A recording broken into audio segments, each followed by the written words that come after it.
Hello students, आज हम start करने वाले हैं डबल फर्टिलाइजेशन, जो कि sexual reproduction and flowering part का फ्लावरिंग प्लांट्स में नेक्स्ट टॉपिक है डबल फर्टिलाइजेशन।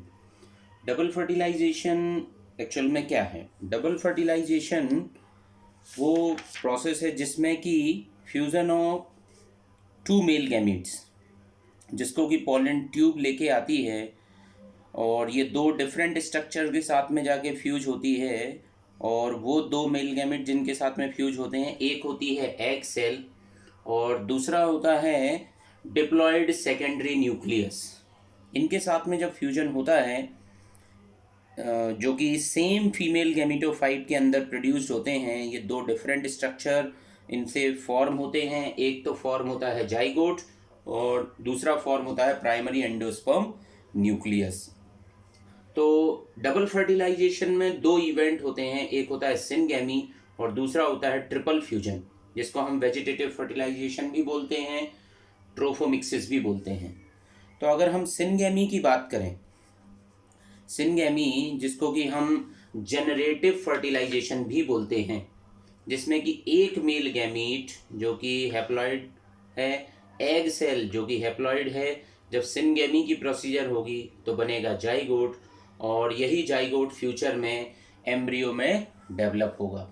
बट अगर हम ट्रिपल फ्यूजन की बात करें, ट्रिपल फ्यूजन जिसको कि हम वेजिटेटिव फर्टिलाइजेशन भी बोल सकते हैं, ट्रोफोमिक्सिस भी बोला जाता है इसके लिए। इसमें जो अदर मेल गैमीट है, इस मेल गैमीट के अलावा जो अदर मेल गैमीट, क्योंकि दो मेल गैमीट फॉर्म हुए थे, हमने ये स्ट्रक्चर देखा हुआ था मेल का जब स्ट्रक्चर फॉर्म हुआ था, मेल गैमीटोफाइट जब बने थे, देन ये सेकेंडरी न्यूक्लियस के साथ में फ्यूज होता है जो कि डिप्लॉयड होता है। और ट्रिपल फ्यूजन में ये जो फॉर्म स्ट्रक्चर है वो बनता है प्राइमरी एंडोस्पर्म न्यूक्लियस, जिसको कि हम पेन बोलते हैं, जो कि ट्रिप्लॉइड होता है। पोलर में अगर हम बात करें तो ये जो फ्यूजन है ट्रिपल फ्यूजन, इसमें तीन न्यूक्लियाई पार्टिसिपेट करते हैं, इसलिए इसको हम ट्रिपल फ्यूजन बोलते हैं। और इसको हम स्यूडो फर्टिलाइजेशन टर्म से भी रिप्रेजेंट कर सकते हैं। क्या हो रहा है एंजियोस्पर्म के केस में? अगर हम बात करें तो दो टाइप के फ्यूजन है, सिनगैमी और ट्रिपल फ्यूजन। दैट्स वाई इसको हमने टर्म क्या दिया? Double fertilisation. एक फर्टिलाइजेशन सिनगैमी में, दूसरा है ट्रिपल फ्यूजन में, that's why double fertilisation. Double fertilisation के बारे में अगर हम बात करें तो इसमें 5 न्यूक्लाई इन्वॉल्व होते हैं, 1 2 3, और यहाँ पर डिप्लॉय जो सेकेंडरी न्यूक्लियस है ये 2। यहाँ पर इस तरीके से अगर हम बात करें तो यहाँ पर 5 न्यूक्लाई इन्वॉल्व होते हैं डबल फर्टिलाइजेशन में। 2 3 4 एंड 5, दैट्स इट। सिनगैमी को डिस्कवर्ड करने वाले साइंटिस्ट थे स्ट्रासबर्गर, और सबसे पहले डबल फर्टिलाइजेशन को जो इसके बारे में जो बताया हुआ था, डबल फर्टिलाइजेशन की डिस्कवरी वैसे किया हुआ था नवाशिन साइंटिस्ट ने। इसको डिस्कवर किया था सिनगैमी को स्ट्रासबर्गर ने, और ट्रिपल फ्यूजन और डबल फर्टिलाइजेशन को डिस्कवरी जो थी वो सबसे पहले किया हुआ था नवाशिन ने। और इसको कंफर्म करने वाले साइंटिस्ट थे गिगनार्ड। नवाशिन ने लिलियम और फ्रिटिलेरिया में इसको कंफर्म किया हुआ था। अब अगर हम बात करें कि हेट्रो फर्टिलाइजेशन एक्चुअल में क्या होता है कि जब दो पॉलन ट्यूब एंटर करें ओव्यूल में और वो अपना कंटेंट रिलीज कर देते हैं, और जिसमें की पॉसिबिलिटी है कि एग फर्टिलाइज्ड हो सकता है किसी भी मेल गैमीट से, किसी भी वन ट्यूब से जो आने वाला मेल गैमीट है, और ट्रिपल फ्यूजन में इन्वॉल्व हो सकता है अदर कोई मेल गैमीट।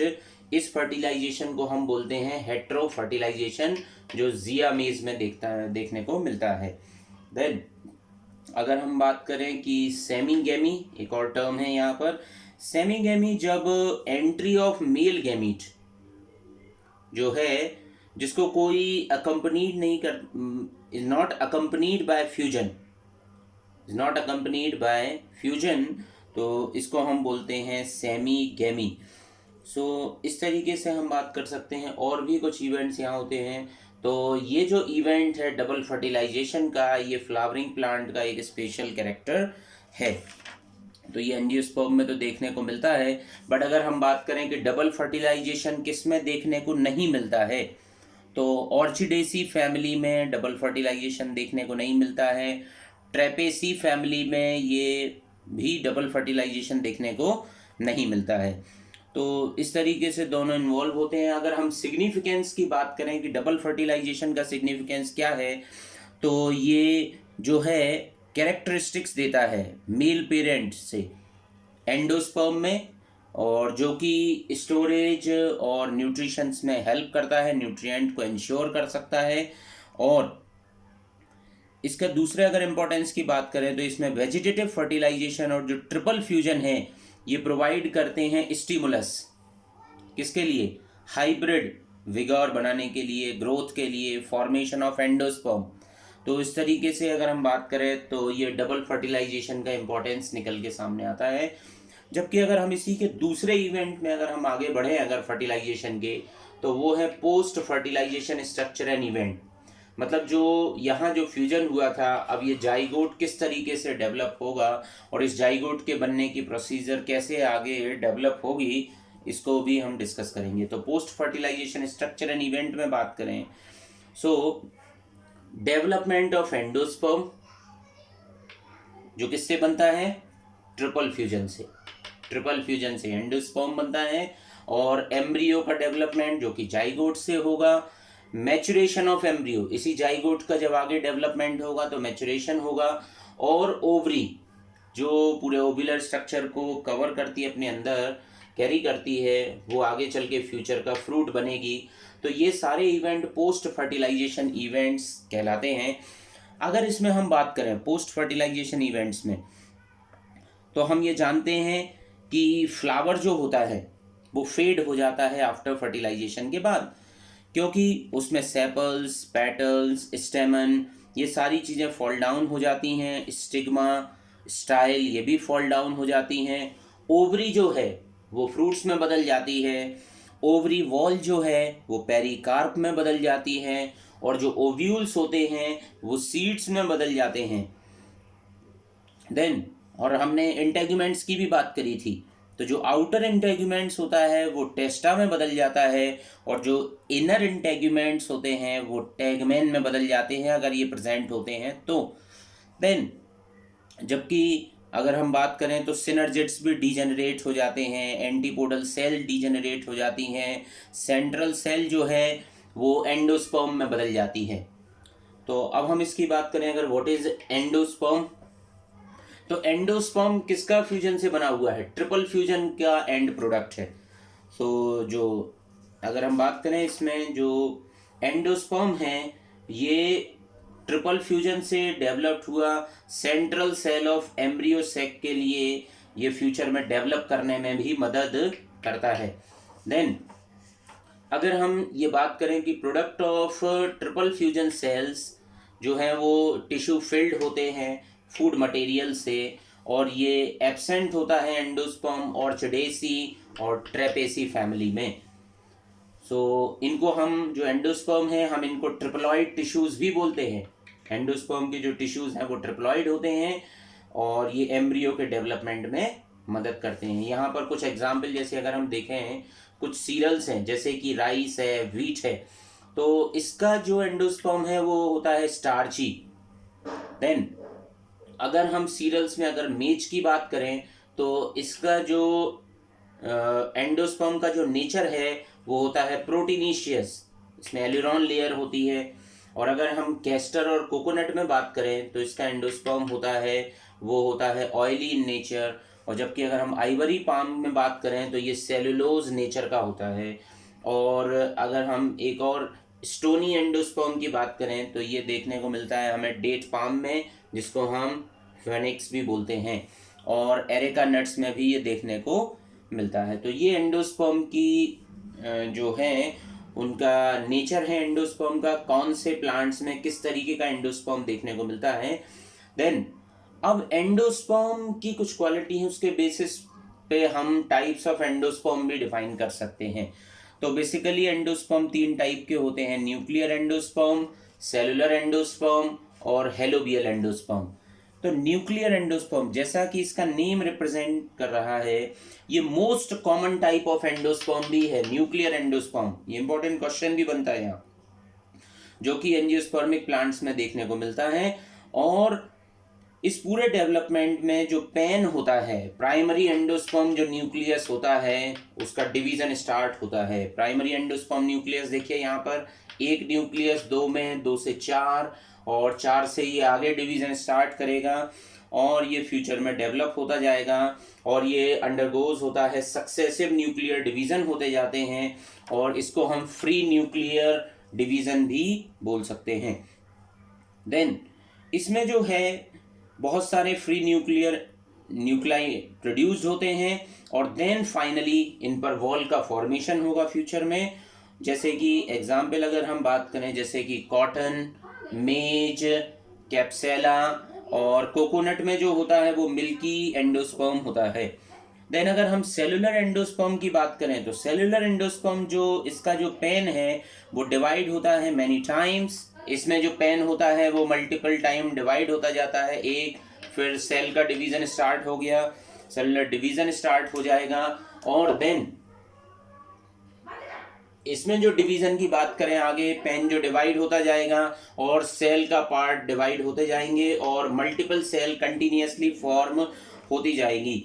इस तरीके का स्ट्रक्चर जो हमें देखने को मिलता है वो मिलता है पिटूनिया में, यूट्रिकुलेरिया में, कोकोनट में, जैसे कि कोपरा में। इस तरीके के सेलुलर एंडोस्पर्म की बात करते हैं। हेलोबियल एंडोस्पर्म उस तरीके का एंडोस्पर्म है जो कि इंटरमीडिएट बिटवीन न्यूक्लियर और सेलुलर एंडोस्पर्म के बीच की बात करते हैं। सो मेंबर्स ऑफ हेलोबियल्स, जो कि मोनोकॉट्स का एक मेंबर, एक ऑर्डर है हेलोबियल्स, मोनोकॉट्स में ये देखने को मिलता है। इसमें एक न्यूक्लियस है और एक न्यूक्लियस कंटिन्यूअस डिवीजन करता रहेगा और एक न्यूक्लियस परसिस्ट करेगा और यहाँ पर कंटिन्यूअस आपको डिवीजन यहाँ दिख रहा है, न्यूक्लियर डिवीजन होते जाएंगे और फिर इनमें सेल्स का फॉर्मेशन होता जाएगा और नीचे का एक बेसल एपरेटस रह जाएगा। सो देन इसको हम डेवलपमेंट ऑफ एंडोस्पर्म जो है वो हेलोबियल काइंड कहलाता है। देन अगर हम इसको और आगे कुछ इसमें बेसिक कॉन्सेप्ट्स की बात करें, कभी कभार फर्टिलाइजेशन में कुछ स्पेशल इवेंट्स होते हैं, जैसे कि एक टर्म है जीनिया।